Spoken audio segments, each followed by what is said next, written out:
అందరికీ నమస్కారాలు. ఈరోజు ఉదయం నుంచి మీ అందరు రకరకాలుగా ఊహాగానాలు చేస్తున్నారు. లడ్డూలు పాలసీ గురించి, లడ్డు డిస్ట్రిబ్యూషన్ గురించి. పాలసీలో ఏమాత్రం చేంజ్ లేదు.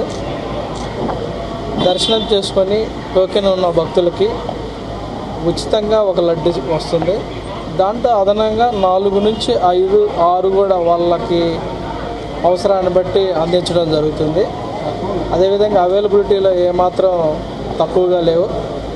సో అయితే లడ్లకు సంబంధించి మేము చేసిన కొద్ది పరిశోధనలో కానీ మా దృష్టికి వచ్చిన విషయాలన్నింటినీ కూడా పరిగణలో తీసుకొని ఒక చిన్న మార్పు చేయడం జరిగింది. దాని ప్రకారం చాలామంది దర్శనం లేకుండా కేవలం లడ్లు మాత్రమే